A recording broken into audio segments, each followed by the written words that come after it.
بہت شکریہ سر. افتخار شرازی ڈون سے. سر, پاکستان تو قیام سے لے کے اب تک ایک ہاسٹائل انوائرمنٹ کا شکار رہا ہے, اور ہم نے اپنے ایسٹرن بارڈر پہ اپنے دشمن کے ساتھ 3 جنگیں لڑی ہیں, اور ویسٹرن بارڈر سے بھی ٹیررزم کا اتنا بڑا اب خطرہ درپیش ہے. تو اس کو لے کے ہم نے دیکھا ہے کہ مسلح فوج کیونکہ فاسٹ ڈیفنس لائن کے طور پہ کام کرتی ہے, تو اس سے جڑے جتنے بھی انسٹالیشنز ہیں ان کی ایک خصوصی نگرانی, ان کی سیکیورٹی حصار ہوتا ہے. بٹ 9 مئی کے دن جو ہم نے دیکھا ہے, گویا کہ لوگوں کو آزادی تھی وہ GHQ آ کے حملہ کریں, وہ کور کمانڈر ہاؤس میں گھس جائیں, تو وہ جو سیکیورٹی کی جو لیئرز تھی وہ کیوں ایبسنٹ تھی؟ اب میرے سے جو کوئی 3 سوال سر. ایک تو یہ ہے کہ آپ نے اس کو لے کے نہ تو کوئی ایکشنز پہ آیا, نہ اس کے اوپر کوئی ایکشن لیا گیا. پھر بار بار ہمیں بتایا جا رہا ہے کہ بڑی منصوبہ بندی کے ساتھ یہ سب کچھ کیا گیا ہے, لیکن 9 مئی سے لے کے آج تک نہ تو ہمیں مرکزی منصوبہ ساز کے بارے میں بتایا گیا, اور نہ ہم سے لگتا ہے کہ اب تک گرفتار کیا گیا ہے. اگرچہ سیکنڈری جو رولز ہیں ان کو تو آپ سزائیں بھی دے چکے ہیں, اور ایک ایسا شخص کہ جو مسلح فوج کے سسٹم کے اندر اتنا پینیٹریٹ کر گیا کہ اس نے lieutenant general, major general, brigadier rank کے لوگوں کو انفلوئنس کیا ہے, آج تک ہم اس کا نام نہیں جانتے. اور تیسری بات سر یہ ہے کہ کہا یہ جا رہا ہے کہ ایک مخصوص جماعت سے لوگ اب اس جہاز سے نیچے اتر رہے ہیں, ایک پریس کانفرنس کرتے ہیں, اس کے بعد وہ گھر چلے جاتے ہیں, اور کہا یہ جا رہا ہے کہ ایسے لوگوں کے لیے کوئی سزائیں نہیں, اگر وہ ملوث بھی ہیں 9 مئی کے واقعے میں تو ان کو آزاد چھوڑ دیا جائے گا. تو سر اس کو لے کے تاثر بن رہا ہے کہ شاید یہ بائی ڈیزائن سب کچھ ہوا ہے, یہ اتنا کوئی بنیادی طور پر حقیقی نہیں تھا جو کچھ ہوا ہے 9 مئی کو. آپ نے بہت سے سوال کر دیے, آپ کے حصے کے بھی کر دیے, آپ لوگوں کے ذہن میں یہ تھا. چلے میں کوشش کرتا ہوں کہ میں ایک ایک کر کے آپ کے تمام سوالوں کا جواب دوں, then you people have to bear me out, کیونکہ جو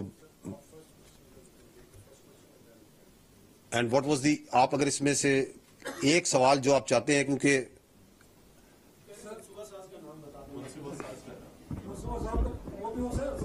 سر یہ ہے کہ آپ کی طرف سے کوئی نہ ایکشن اس پہ ہوا, نہ کوئی ریئیکشن آپ نے دیا.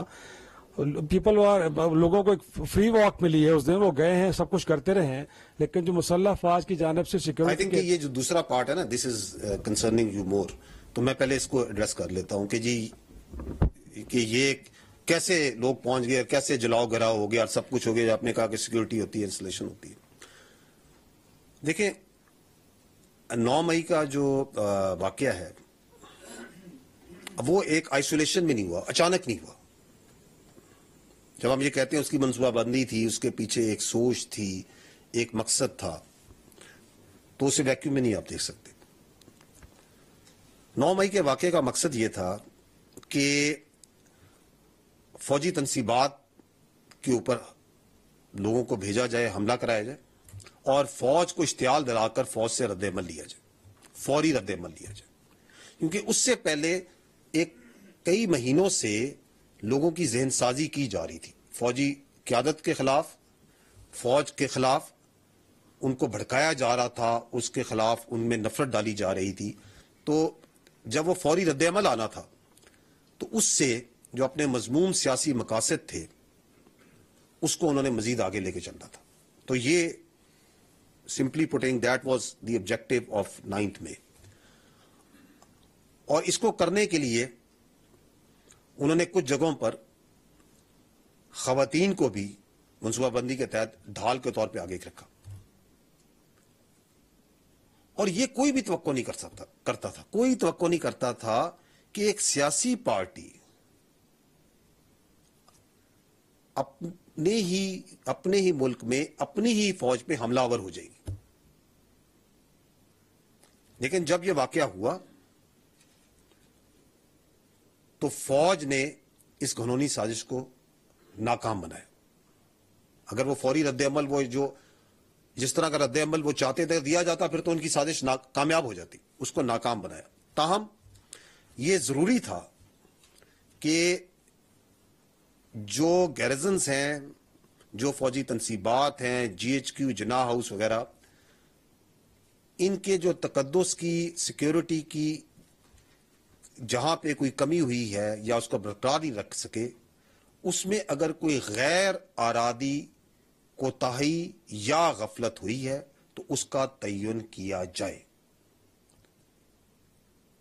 اور غفلت, نقصانات اور اس کی وجوہات جانچنے کے لیے فوج میں ایک ٹائم ٹیسٹڈ خود احتسابی کا جو ایک سسٹم ہے وہ نافذ العمل ہے،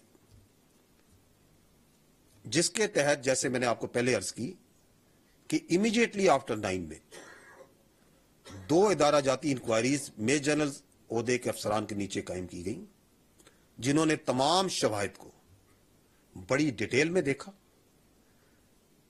اور بڑی شفافیت سے اس مسئلے کو مکمل کیا اور اپنی سفارشات مرتب کی۔ وہ جو آپ ایکشن کی بات کریں، ایکشن نہیں لیا گیا، وہ ایکشن تو میں نے آپ کو بتایا، جس میں نے آپ کو یہ بتایا کہ جتنا بڑا عہدہ اتنی بڑی ذمہ داری۔ یہ آپ نے جو ایک درمیان میں بات کی،